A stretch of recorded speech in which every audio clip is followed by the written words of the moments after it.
Hi, everyone. This is Atul Vashisht. I'm the chairman and CEO of Supply Wisdom. Thank you for joining. Let me begin. I'll set the stage for this webinar. So one of the key things that we're seeing in the marketplace as we go back, of course, to 2020 with the pandemic and the risk that it posed, and then you fast forward to 2021 and now, and we're seeing significant challenges in terms of supply chain disruptions for many reasons. Issues, right? Not just cyber, location-based, adoption of zero COVID policies, and so much more. And so there's a very strong drive that is coming all the way from board and for forward-leaning and forward-thinking risk leaders that one needs to mature the risk programs enterprises have to really keep up and stay with what's happening in our environment today. So I'm really delighted to have an incredible panel to discuss, hey, how do you mature your risk programs when you see disruption risk rising? And reality is when you go back to even pre-2020, what you start to see is this is not a phenomena because of COVID. Number of disruptions to businesses because of the third party has been rising steadily over the years, even prior to COVID. And it's not just limited to cyber, as we will talk in this webinar. I'm really delighted to have two leaders. I'm a firm believer that peer wisdom, learning from the leaders we either aspire to be or the leaders that we respect, and hearing from them can truly add perspective that can help us speed up our programs. So I'm delighted to have with us today Eileen Fahey. Eileen is the Chief Risk Officer at Fitch Group. She joined Fitch in 1998 and played a number of different roles and has been in this position since 2017. She's responsible for evaluating and also helping mitigate as a second line of defense any risks that the Fitch Group may be exposed to. Eileen was also a national bank examiner for the OCC, so she brings a very diverse and very experienced perspective to today's session. Welcome, Eileen. Thank you, Atul. Thank you. We're also delighted to have with us today Dr. Laura Jones. Dr. Jones served in the Army for 20 years, retired as a master sergeant, and then a sergeant, and then decided to really make a career in risk and has played that role in a number of different organizations. And currently, congratulations on a recent promotion to Senior Director of GRC at Hearst. Thank you, Atul. Thank you, Dr. Jones. One of the interesting things about Dr. Jones is she's also an author and has written books to educate kids on cyber and other related risks. So if you get a chance after the session, please do take a look at both their backgrounds. I'm the chairman and CEO of Supply Wisdom, a risk intelligence firm that's focused on helping companies move their procurement risk management programs to an ongoing risk intelligence, risk monitoring system. So without further ado, Dr. Jones and Eileen, let's get started. So one of the key things that companies, enterprises, and organizations are seeing is that disruption risks are multiplying, right? We go in front of boards and we talk about cyber risk, but the reality of the last 2 years is we're seeing risk because of climate change. We're seeing risk because of social disruptions, diversity issues, and of course, a lot of supply chain bottlenecks for many reasons beyond COVID.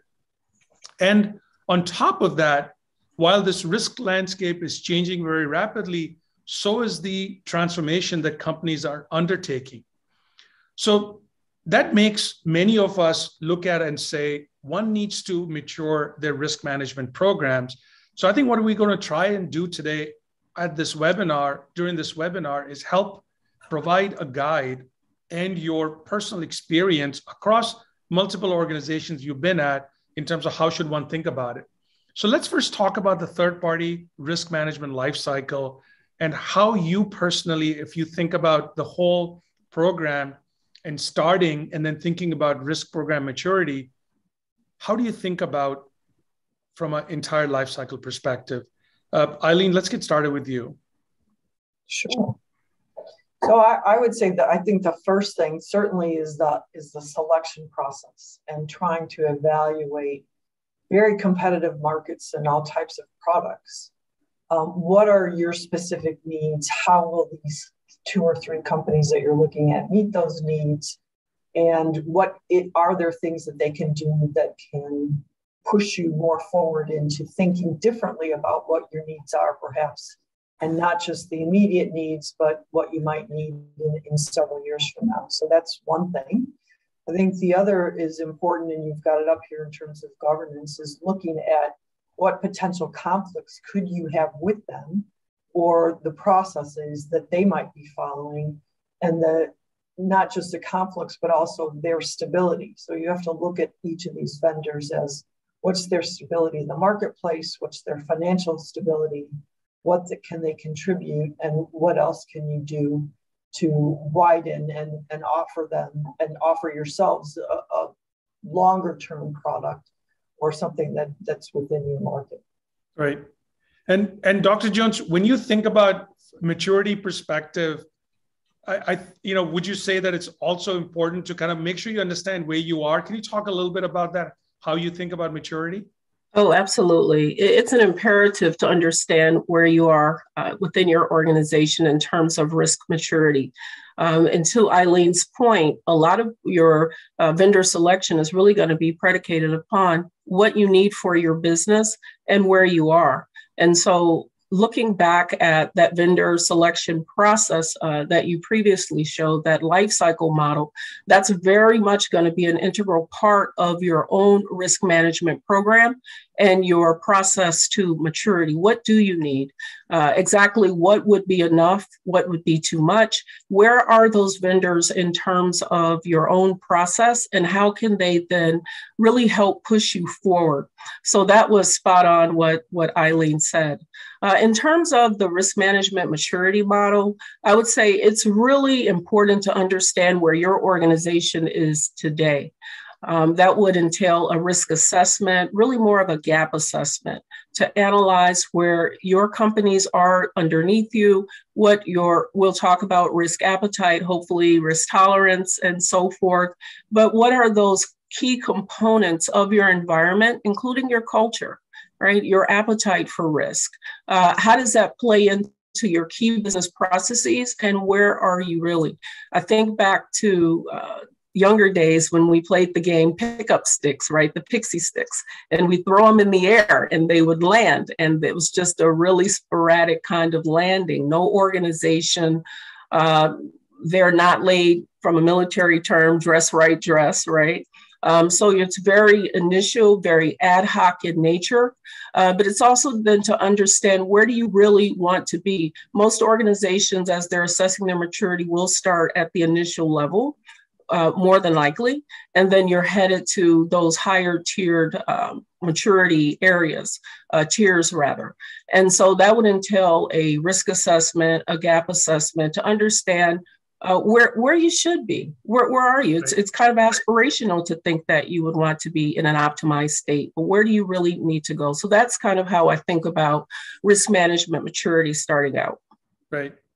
So very clearly, if you are looking to mature your risk program, one needs to understand, where are you on this journey?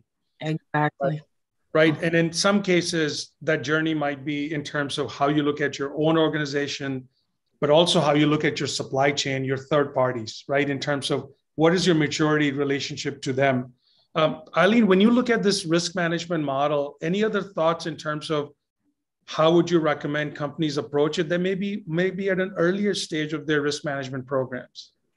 I think it depends on who's driving it. So is it a top-down driven process, or is it a bottoms-up, or do you need to combine the two?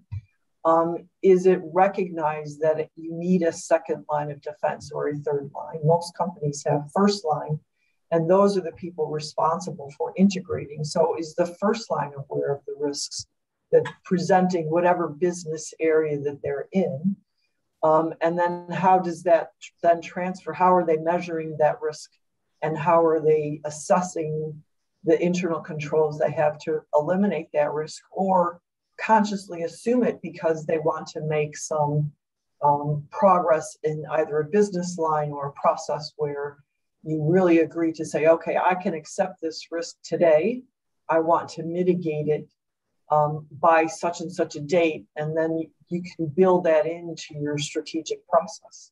And if your first line is aware of those, I think a lot of the education on the risk process has been done, but then challenging them to look at other potentials, and particularly when you're bringing on a third party.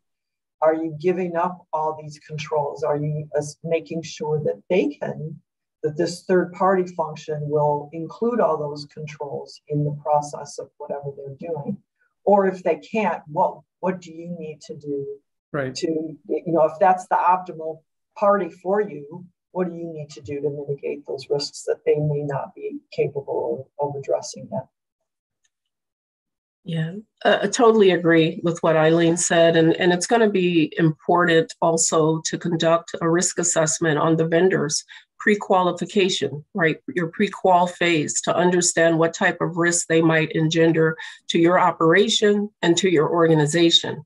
And then from a risk management perspective, just how mature are they in terms of business continuity? If they are a true and integral part of your process, if something were to happen and their business was disrupted, what does that mean for you? Do you have a backup plan? If not, sometimes some vendors may be the only option depending on your industry and the product or service that you need. But how mature are they? Do you have their business plans, their business continuity plans, for example, their disaster recovery plans? How does that fit into your SLAs, your service level agreements with them? If they're providing some sort of cyber platform or some other key business process, we would need to know, are they able then to really support your business and keep it going as a third party provider? So if they have recovery times, recovery point objectives, et cetera, with a platform that they're providing, are they able to meet then those times and objectives that you've agreed to with them? So that's something else to consider in terms of this third party risk management lifecycle. Right. So I want to go back to the first line, but before I do that, to the audience, if you have any questions, you have a comment, something you want to share, please put that in chat or Q&A, and I'm happy to pick it up and, of course, ask Dr. Jones and Eileen, and also happy to share your point of view on challenges or a solution that you might have. So use this opportunity to also learn from each other. So let's go back. When we think about maturing risk programs, Eileen, you talked about it. Dr. Jones, you reinforced it, which is, hey, let's make sure you start at the first line. And for those of you in the audience that may not necessarily be from a financial services background, when we talk about first line, we're talking about the business, we're talking about procurement sourcing, right? So think about from a procurement sourcing perspective, the very first, when you are looking at selecting, when you're looking at understanding the initial doing the initial due diligence on what risk am I being exposed to or will be exposed to if I onboard this third party, talk about how do you mature practices in the sourcing and onboarding process? And then we'll talk about kind of like the later life cycle. Yeah. Okay. So, yeah. Go ahead. Go ahead, Eileen. No, I was just going to say, in terms of the sourcing, and I think you have to throw a wide net initially and see what's out there, see what you're looking for, and if it meets your needs. Generally, you're never going to find a perfect fit, but you have to say, okay, by engaging this third party, what risks am I adding to my process, or what risks am I expecting them to manage? And as we said, if they're a key part of your process, how important is they do these security checks, or how important is it that they have a process that is embedded and widely embedded in the processes that you have? What could disrupt them? What could disrupt you? And if that's a no-go, if there's a major disruption that you can't live with, then they're probably not the right party for you. I think that's one of the things that you really have to decide early on. So just on that thread, Eileen, talk a little bit about, too often in the past practices, I've seen companies do financial due diligence and cyber due diligence, and that's pretty much it. And I think, as I just talked about at the beginning of the session, one needs to have a wider risk aperture. Talk to us about, based on the learnings that you have had, and same for you, Dr. Jones, what else should you actually be looking at and not just be limited to a financial and cyber due diligence? So we do a lot of operational. Fitch engages in mostly data sourcing and processes through our third parties or consultants. So it's usually a soft skill. It's not hard goods. I think with hard goods, you have to explore if there's alternatives. If you're going to buy some type of lumber and you needed a certain grade, how many sources are there, or what are your alternatives to that if there's a failure? In the data sourcing, there's a plethora of data providers, but is it the format that you need? Is it something that you need to manipulate? Do you need to validate it? How reliant are you upon that data? And if it's a key process in the system, then I think the financial side of things, if they're a reliable party. Service side, I think, is the most important. Ignoring financial and the security part of it. How good are they at providing it? How timely is the data? How accurate is it? Yeah. Is it meeting your standards? So those are the types of things of, is it a full replacement? Am I relying on them 100%? Or do I need staff to do things, additional staff? And you have to build that cost into your whole process and offlate, review the cost of mitigating those risks and the cost of the service versus bringing it all in-house yourself. Right. Dr. Jones, are there other risk domains that companies should be looking at? Yeah, I would say not so much a domain as it is a key part of the process would be the contractual piece. When entering into agreements with third party, it's important to have that language embedded in the contracts to make sure that there is a clear understanding of what the relationship is, the timeframes, the expected products and services, the deliverables, et cetera. And then that also goes back to, again, when we talk about a domain in terms of operational, making sure that your business is able to continue. You can sustain your business through that third party. They're brought on because there is a need there. So to make sure that they're actually able then to fulfill that need and make sure that that they are able to support you in such a way that's expected. I would also think about reputation. Reputation is a big risk. It's a key risk. I would say to you that in looking at an organization's reputation, that your reputation, the other organization's reputation, that's the biggest asset that any organization owns. It's intangible, but it's everything. It's a make or break. It's whether or not you'll get customers. It's whether or not you'll hit your financial objectives, you get a piece of the projected profitability. It all hinges on reputation. So again, going back to the due diligence piece to make sure that there are some controls in place, such as contracts, for example. And so that's one of the big ones for me would be to make sure that we aren't taking on more risk reputationally, more than anything else. It is operational, it is financial, it is some of those other categories. But if you're hit reputationally, those costs can be incalculable. And they're not necessarily something you've projected and planned for. So it could go on for several years and there could be quite a loss. So that is one that I would definitely think about. And so what that means from a more practical perspective is how well is the vendor doing? How well is the third party doing? Are they at risk of bankruptcy, for example? What line of sight do you have into their financials? When was the last time, if they've had a breach, how recent was the breach? Right. Did they make course corrections, et cetera? Right. So Dr. Jones and Eileen, when we think about it, I can summarize the areas you talked about into we think of them as 7 risk domains, which we'll talk about in a little bit. Mm-hmm. Financial, cyber, operations, compliance, ESG, nth party, and locations. And when you bring it all together, it addresses the operations, the contracts, and so many areas that can have an impact on not just operations, but also reputation.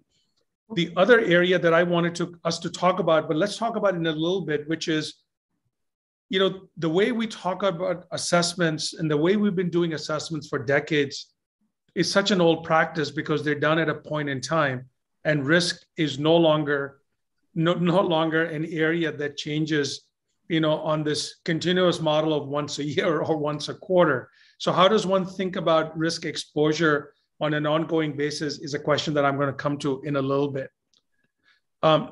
What I thought we should do is, as part of us sharing our information, I also wanted to ask the audience to kind of share where they are in their journey.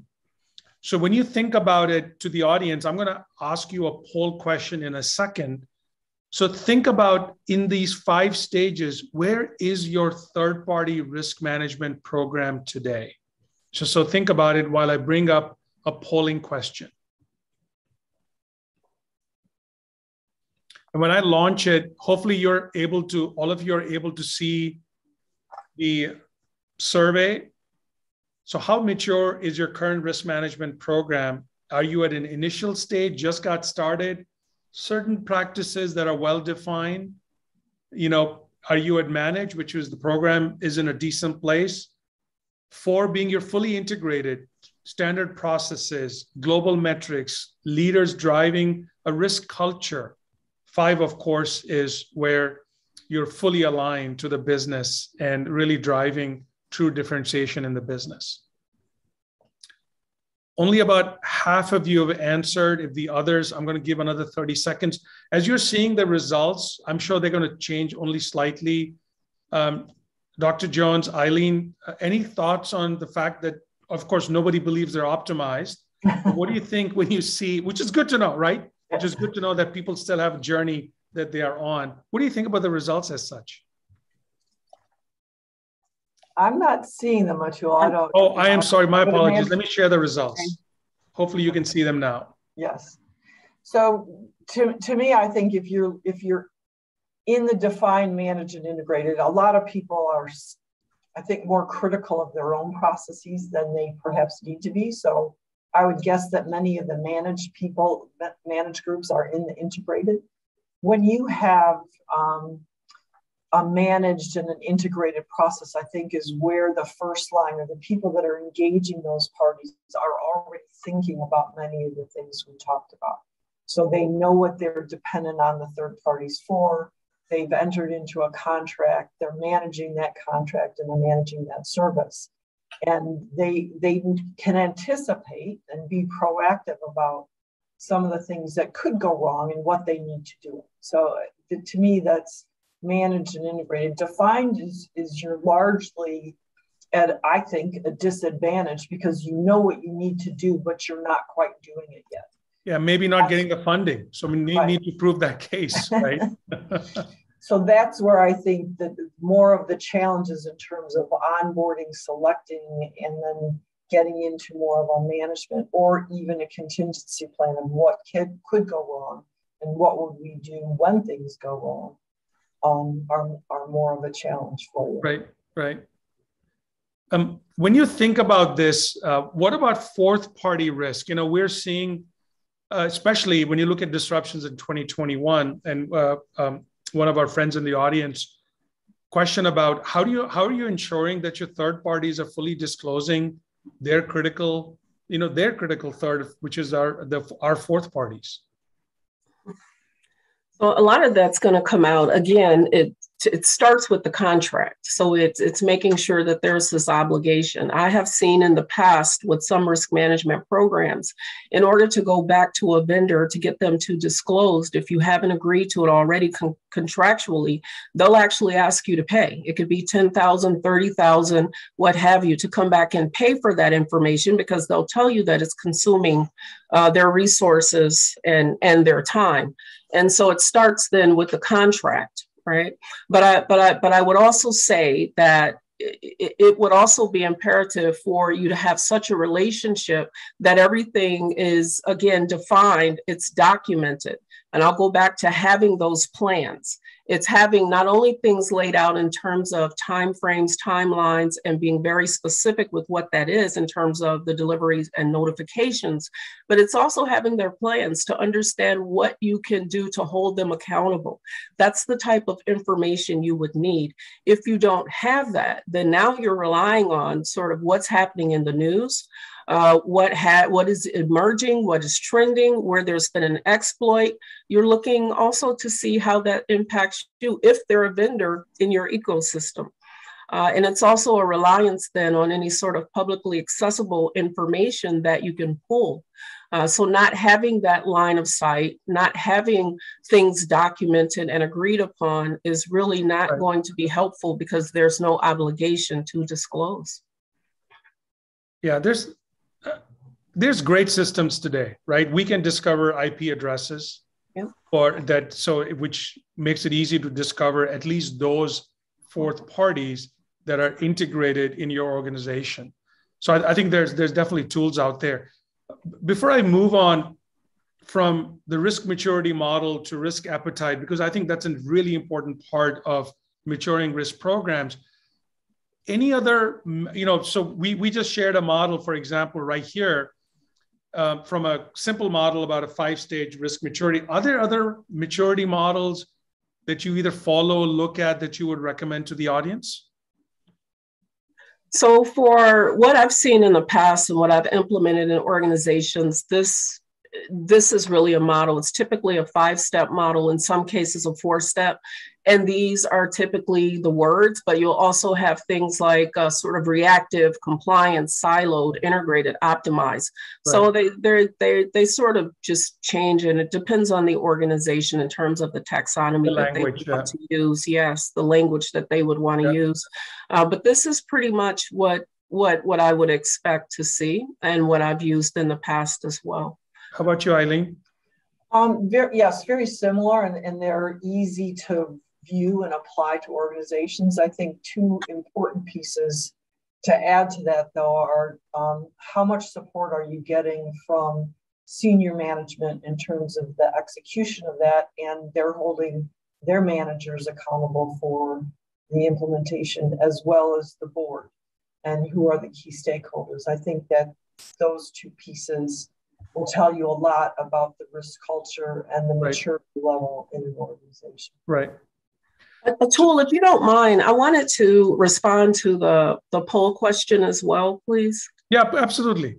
Okay, and so can you kind of flip back to the other slide, please? Do you want me to go to the just the slide that you had just before with steps. Yeah, thank you. You got it. And so there was, I believe, around 34% of the respondents who answered the polling questions were around managed. And I actually think that was a pretty good response rate. I would expect to see it, 34%. I would have expected to see it more around the defined area. Because when you start getting at a level 3, and there may be some very mature organizations out there, and it's really going to depend on what industry you're in. If you're in a more regulated industry, of course, there's more rigor, there's more oversight. And so then your numbers would be a bit higher in terms of where you are in the maturity scale. You have to get there quicker, and you have to get there. Otherwise, it's a compliance issues, fines, etc.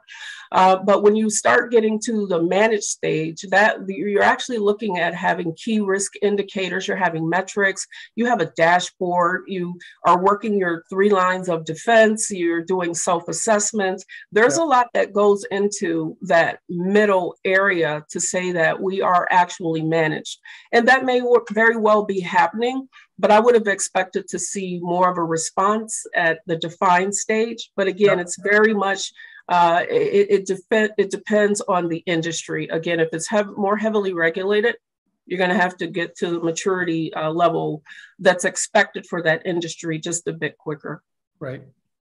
So we've had a good discussion around kind of how to think about the maturity of your program. What are some of the components of it?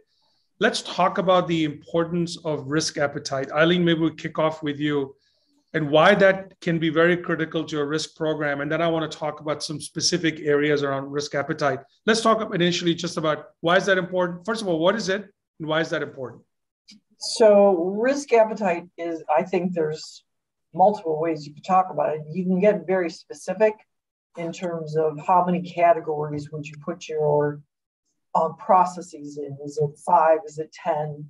When you start to look at the interconnectedness of some of these risks. So for example, if you're looking at your operations, certainly your human resources are connected, as well as metrics and other processes. So I think it depends on how you devise it. Risk appetite for many, and what we do here at Fitch is look at each of the major divisions. So we have 10 categories. Our ratings process is a major category and actually has 2 categories in and of itself. But you also have, so you can define it in terms of a very specific, here's for risk for our ratings process. You know, we don't want to violate any regulations. And what does that mean for the internal controls and the processes that come along with it? So you can get very, very specific, but in addition, I think it does help the board and managers to think bigger picture. And how does the risk appetite align with the strategy? And how does that balance? So to Dr. Jones's point, you have to have a fairly mature, more than managed risk process to really integrate the strategy into the appetite statement. But it is something that in order to do that, you then have to, you're coordinating and sometimes herding cats because everybody's got a different view of what their risk appetite is. But you need an agreement at a very senior level of, okay, we're willing to let risk or say commercial people take higher risk because we know our processes are so tight and we can deliver more product in the timeframes that are asked, and we can scale that up quickly. Right. Versus holding back on the sales range. So it's a give and take that is very important at a very senior level, I think. Yeah, we had a really interesting discussion on a group of risk leaders that I moderate on a monthly basis along with John Bree. And the question was about, who owns risk acceptance, first line, second line. And it was really interesting to see, even in financial services, the answer was not the same across different financial companies. Yeah. So on that, Dr. Jones, let's go through kind of area by area and see how much we can cover. Let's talk about stakeholders that, Dr. Jones, you make sure are part of the discussion, when you're dealing with setting or kind of evolving to the next stage in your risk appetite framework. Exactly. Yeah, thank you. So there are 2 key stakeholders in the process, I would say. Lots of people involved, but 2 key sets of folks that you would definitely want to embed into this risk appetite journey. One would be the business. Again, and Eileen mentioned it, in terms of having these various requirements, missions, et cetera, you would want to make sure that you understand what their needs are and how they're thinking about risk and what are the key priorities for them, what are the key risk areas that they're dealing with in trying to meet their own individual company objectives. The other party that I would definitely integrate into the process, and first of all, would be the senior most leadership. Who are your sponsors in this process? Are they asking for it? Do they agree with it? Because without that senior sponsor leadership, your journey may not be successful. So you need to know at what level this is being requested and where is your support coming from, because it's imperative in everything that we do. We need to have that level of support, but especially more so in risk management, because it is oftentimes looked at as a cost center. Although most business leaders understand the necessity of having risk management in place. A lot of people may not understand what a risk appetite is, what that's going to do for them in their business, but it is all about making informed business decisions. So it's important to know then, how do the senior most sponsors or senior most leadership in an organization think about key risk areas. What are their priorities? Is it cyber? Is it data governance? Is it privacy, data use? Is it business continuity? And then aligning to those key areas, what is their appetite for risk? In cyber, it may be very low. We have a very low appetite, and we're going to make very conservative decisions, and we're going to do our risk analytics before we move forward. It may be something else. It may be scalable, even within having that same level of a risk appetite. If we say cyber is low, if we're doing a merger and acquisition, for example, and we're acquiring a company, we may let it scale a little bit, right? Because they may not have everything in place. That company may not have everything in place. So we're going to account for that because we want to bring that company on board. And so it may scale a little bit. There's some flexibility in there, but I would say that it's predicated upon the senior most leadership or the sponsors being involved. They absolutely need to be your advocates for this process. And then as well, I would say the business, because they're the ones that are going to use it. It's going to be handed down, whether this is built from a bottoms up approach, starting with the businesses, or whether it's driven top down by the leadership.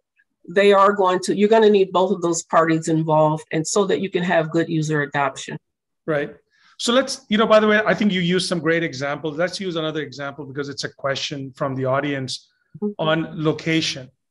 So maybe, maybe from you, Eileen, how do you, or in your experience, how should risk leaders think about risk appetite when it comes to location? I've got some great examples I can use. For example, what's happening Russia, Ukraine. By the way, that's a webinar we're doing tomorrow to talk about geopolitical risk. So talk a little bit about risk appetite regarding locations. So location is, so Fitch has 30 offices globally.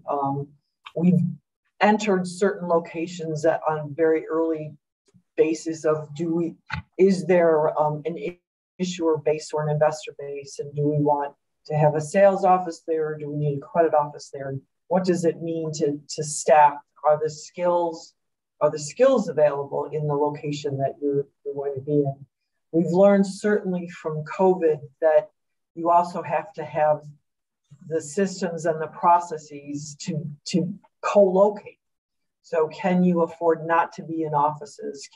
How do you operate? What are the contingencies when you run into those things? If you can't travel, can you still communicate? Can you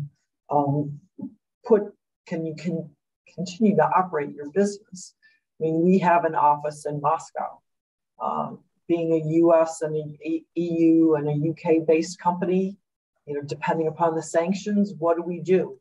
How do we operate? Do we retain those people? Can we pay those people? How do we make those decisions? How quickly do you need to make those decisions? So location is very pertinent. And you're also potentially subjecting yourself to multiple regulations that may be in conflict. So can you work around those conflicts? Can you manage that process? So it pulls it all forward immediately when you're looking at location. And Dr. Jones, to that point, Eileen, that's a great way to say that. And to that point, we think about the whole ESG aspects, right? And that intersection with location, where companies are saying there's certain locations we don't want to source from. There's certain locations we don't want to operate in because of their DEI or other practices. Can you share any other points in terms of kind of how else to think about risk appetite in terms of certain hurdles that you should think about when you're thinking about laying out your risk appetite? Well, it is all about the risk assessment, and Eileen was spot on with what she said, quite honestly. And it is about location. It's about understanding what's happening in those areas. And again, it goes back to reputational risk. It's not only getting the products and services that you need delivered. It's not just about getting those products at a better rate, but it is also understanding kind of from a humanistic standpoint, if you will, what's happening in those areas and what does it take to actually get those products into your environment for sale? What is happening with the human resources that are actually producing those products and providing those services for you? And then what does that mean to you from an integrity perspective, reputationally? If something were to be found out and you didn't do a proper risk assessment, due diligence, and something were to come back to your organization, it could be pretty catastrophic. It's not only the immediate fines, it's not only the severed relationships, it's not only a business disruption potentially, but again, it goes back to that reputational risk. There's a lot of damage, and people like to, I call it reputational distancing, right? Like social distancing. It's that reputational distancing where people just don't want to be aligned to you. Everyone loves a winner. Yeah.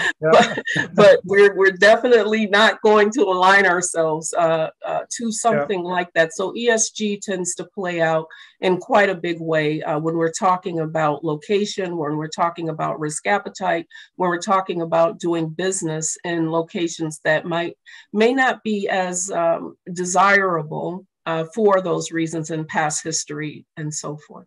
Yeah, I think these are great examples from the both of you why you can't limit your risk aperture to just financial and cyber, right? There's all these areas that you have to think about. Let's move to another key topic, right? Even though when you talk about these risk assessments, even though you might expand your risk aperture, the reality is often these are survey-driven instruments, either when somebody's being onboarded or doing initial due diligence, or when there's a problem or an incident. The reality is they're still at a point in time. Let's talk about ongoing monitoring and why that's critical in your risk program and maturing your risk programs. Love for the two of you to talk from your experience, the pros and cons, or for that matter, why this is critical. Yeah, thank you. So Eileen more talks from a pitch perspective. I never really speak about the organization, and that's fine. She's a chief risk officer. She can do that. But I always sort of go back to my own experiences. I've built 8 risk management programs. They include the Pentagon, Kimberly-Clark, publicly traded organizations, private organizations, Department of the Army, Department of Defense. So lots of different experiences. So that's what I speak more from a general, a very general sense. But what I will tell you, having built 8 different programs, is that real-time data is going to make the difference. Spreadsheets, we can translate data to PowerPoint slides, that's fine. It's a mechanism in which to communicate information. But getting that risk intelligence, those risk communications, making sure that we can expedite our analytics and what we're learning and how does that apply to our environment. It's the real-time data or near real-time data that's going to make the difference for us. So in terms of monitoring, definitely recommend having a tool or platforms in your environment that will help you with that. I'll stay vendor agnostic here, but we do, see a logo in the corner as an example, and there are some others out there that are very, very good platforms to use. But you need to automate the process of monitoring. It's too reactive to wait, for the headlines to then understand, are we using these vendors? Are we using this platform? We have to have a way within our risk management ecosystem to have some real time or as close to real time as we can get in terms of monitoring. And if we don't have that, we're behind the power curve and we're playing catch up.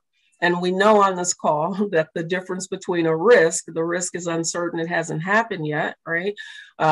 Versus a sort of compliance issue. So that's more issue management, problem management. And that's where we're going to spend the bulk of our resources, is trying to do cleanup work and repair and PR at that, when we could have looked proactively at the potential risks that were challenging our business, prioritize those risks, did our cost benefit analysis to understand whether or not it would be beneficial to actually address this risk and respond to it. And once we know that, move forward. Right. And then continue our monitoring from that standpoint. But we have to have that. It's an imperative. Right. Just to add to that, to ask you, Eileen, it's been interesting for me to just see how enterprise is sending out surveys on Log4j to ask if they've been compromised or they have it in their system. And now I'm starting to see organizations talking about, hey, what is the impact from exposure to potential Ukraine or Russia issue?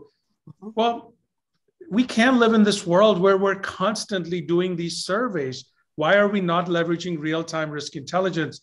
Eileen, love your comments about any thoughts on that from you. So I agree with Dr. Jones. The more data you have, the more proactive you can be. I think you can have a lot of data, but if you don't have the critical thinking processes behind that, it's not going to help you. But you do have to be proactive. And I think it's a challenge. So, Fitch is a thought company, and we assign credit ratings to entities, and we expect them to be proactive and forward-looking, and we try to embed that in our ratings processes as well. So we challenge ourselves to do that within our own processes. But the data and the real-time consideration of how quickly things can change and how flexible an organization you are also very, very important.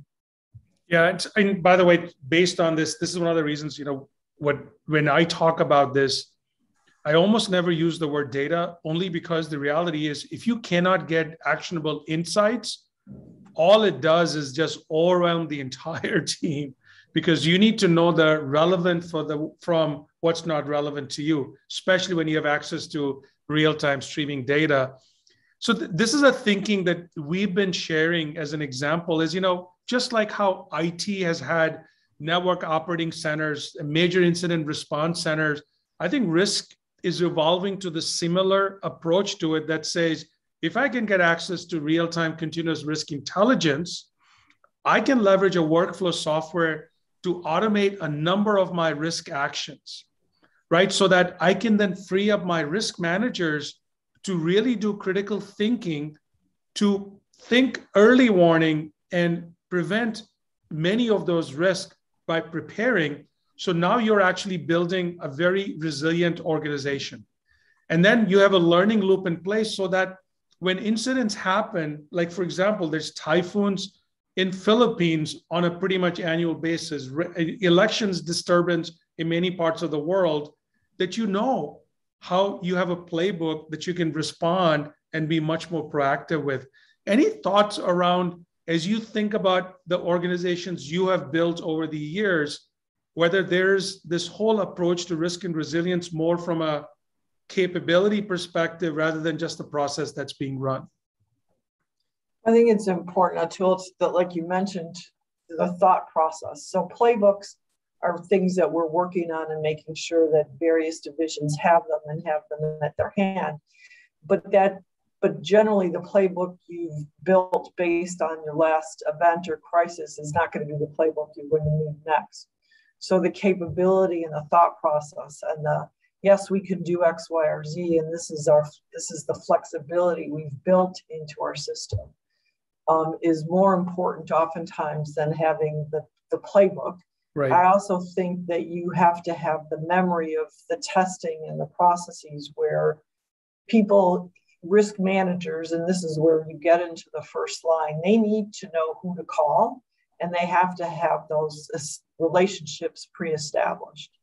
And that way you can call somebody up from IT or from finance and say, okay, what are you seeing? What do I need to do? We build that through quarterly operations and meetings and testing scenarios.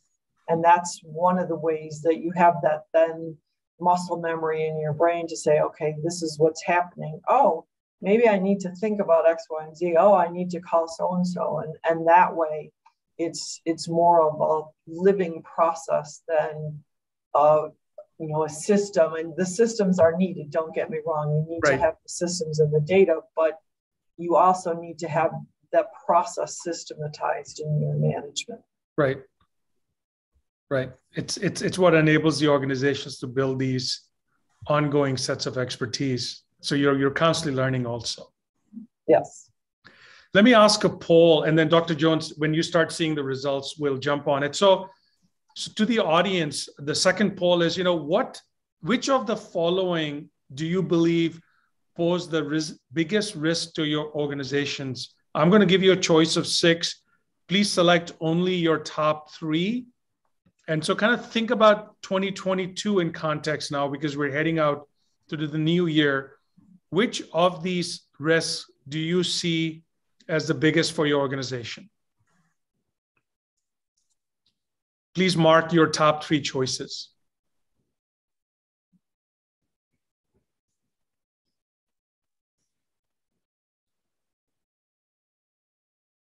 I think prior to 2020, when I would do some of these surveys, cyber was absolutely showing up as the top. And then 2020, we started to see location-based issues, right, because of the pandemic. And then in 2021, we started to actually see a rise in human resource, in terms of business disruptions due to people, which I think it's not a choice here, but we saw that rise also in 2020. I'm really curious to see where people are now. I think we have a lot of people that have answered. I'm going to end the poll in about 10 seconds, and then I'm going to make the results available. So maybe Dr. Jones, you can comment on it first. Sure. Hopefully you can see the results now. That is exactly what I would have expected. Is exactly what I would have expected. I think cyber security, cyber incidents are definitely top of mind for pretty much all business leaders. It can shut a business down. And again, I always go back to reputation. I think partly because that was what my research was in for my PhD. So it's always top of mind, but it's an intangible asset. So I would expect that would be number 1. Business disruptions, I had that on my top 3 as well, from a personal, professional standpoint. So that makes sense to me. And as well, but again, those 2 are closely tied. Yeah. And then changes in regulation. I would imagine a lot of participants on this call are in a more regulated environment. And so the legislation and the volatility of the changes of legislations and regulations would be top of mind for them as well. I would have reordered it a bit. So I would have, even though I'm in the cyberspace, information security, I probably would have put business interruptions first, only because when we talk about other than supply chain disruptions, business interruptions could be any of these things and all of these things. Yeah. For that perspective, I would have ordered it number 1, but I get why cyber incidents has the highest percentage, the response rates. Mm-hmm. Yeah, interesting. What do you think, for either of you, what do you think of the fact that climate change, increasing volatility of weather, almost a third, right? I mean, I don't think we would have seen that necessarily 3-4 years ago. I think more companies are thinking about power and their source of where they are, as well as the impact that could have on business interruption. Right. Whether you're in the receipt business or the supply, whether you're receiving or supplying, it's always going to be significant. It's been interesting because I think in one of your earlier questions talked about unexpected or unplanned events, and I think the power grid down in Texas in February last year really disrupted a lot of business. But I was actually buying furniture at the time, and I was surprised that apparently all foam cushions that are made in the United States are made in Texas. And so that was one thing that just disrupted, not just my world, but many worlds after that. Absolutely. Where you don't think of the interconnectedness of some of these businesses. Yeah. How important it is, very important, and that these facts and you have that data. Yeah, I was, on that point, there's been a huge challenge with shipping as an example. And one of the things I learned recently also was that over 95% of the refrigerated containers, shipping containers, are all made in China. So when the export-import dropped in 2021, many of these containers were no longer making their way around the world. So they ended up in places where the trade has not started at the same level yet. So there's a total imbalance in terms of where they are, both in manufacturing, but also the placement. So people don't realize it's not necessarily always that the ports are not open. It's also really where these containers are. So there's all this complexity in kind of like the second, third level effects that are happening because of our supply chain issues. And Atul, I think the ESG conversation as well has quite a large bearing on the climate change response rate as well. There's a lot of information that's out there now, and people's sense of ESG issues are heightened. And so I think that also has something to do with it. It's a topical conversation now. Right. So as we're coming to the end of our webinar on maturing risk programs, I want to leave the audience with a few messages. So I'm going to ask the two of you to also kind of add anything else that the audience should know about maturing their risk programs. So a couple of points that I just want to add. I think from our discussion, hopefully it's clear to the audience that when you think about your risk aperture or risk domains or the risk coverage that you should have, very clearly one of the things all of us are saying is don't limit yourself just to a few sets of risks, right? That your risk aperture needs to be wider, and we definitely saw that in 2020 and 2021, and you can see those risk domains. I think the second thing we talked about is the value of ongoing monitoring, real-time risk intelligence, but very clearly, as Eileen and Dr. Jones specified, is make sure that it's not just about overwhelming data, but its reality is systems to enable actionable insight. And then how do you cut through all that noise so that you can actually take actions? So Eileen, to you first, what would be the final words of advice you would leave the audience as they're thinking about and working on maturing their risk programs? I would add two things that we haven't mentioned yet. One is ask a lot of questions. Don't think that you know the answers. Ask staff and ask all levels of staff. And then the other is to do what a regulator has suggested we think about, and that is reverse stress testing. So rather than trying to think about climate risk and how that impact, look at your business and think, what could disrupt my business and what could really cause me a problem? And then how would that occur? So you're looking at it from a reverse direction, and your staff and have collaboration and discussions about it, because people will raise things to you that you probably haven't thought of. Thank you. Yes. So one thing that we've talked about, two things that we haven't. One is to ensure that your organization does a gap assessment, a risk assessment, but looking for those gaps. If you're looking to mature your risk program, then you have to kind of understand where you are, baseline your program, and then understand where on the maturity scale you think is feasible for your industry. You can benchmark and so forth to make sure that you have a plan, that it's reasonable, that it's not necessarily too aspirational, because that will put too much pressure on your people and your program may not move forward.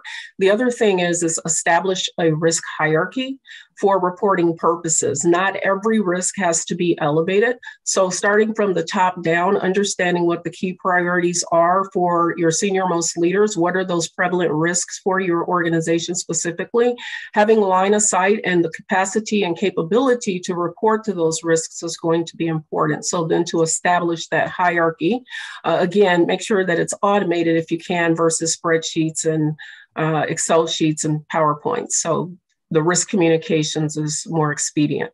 And as well, I would say that whomever your advocates are, your senior-most leadership, those sponsors who you have access to, make sure that the message is communicating that this program is to be taken seriously. That's going to make or break your program. So those senior leaders, those VPs, or however your organization is constructed, that they understand that they could be tapped to be risk owners, if you will. This is coming into your environment. It may be a marketing risk. It may be a cyber risk or what have you. If you're over that particular domain in the organization, you may be tapped to be a risk owner. And then the risk management, that second line, will work with you to help identify the appropriate risk lead, so that not only have we identified these risks, but we actually have some actionable strategies and risk response strategies to apply to them so that we reduce our risk exposure overall. Thank you for that. I want to reinforce to the audience how important it is that we spend time learning from leaders like you, Dr. Jones, like you, Eileen Fahey. And I highly recommend, follow them on LinkedIn, because one of the best words of growth for me has always been is actually learning from leaders who are experiencing this every day, right? They're the best sources of information. So tomorrow, as an example, we have a webinar on geopolitical, like what is the potential impact of the Russia-Ukraine crisis on our third parties, and what are the second and third effects of that crisis to potentially Germany as such because of energy and related aspects. So if you want to scan the QR code, you will be able to attend this event live on LinkedIn tomorrow. As an additional resource, many of us spend quite a bit of time interviewing risk leaders regarding, hey, how do you accelerate the adoption of continuous monitoring? We talked about the positive aspect of that, but also the challenge of having access to all the data. So this is an ebook that's available to you. Let me just conclude by Dr. Jones and Eileen Fahey, thank you so much for spending time today talking to us about how to mature risk programs, and more importantly, sharing the experience that you've had over all these years that you brought to the table today. Thank you so much for your time. Really appreciate it. Thank you. It's been a pleasure. Thank you. Thank you. And to the audience, if you have suggestions on any other topics that are of importance to you that you would like us to bring, and leaders that you want to hear from, please send us an email at info@supplywisdom.com. This session will be available on CRO Wisdom, so you'll be able to actually take this recording and share this with your colleagues. Thank you, everyone. And I appreciate your time again, Dr. Jones and Eileen. Take care. Thank you. All right.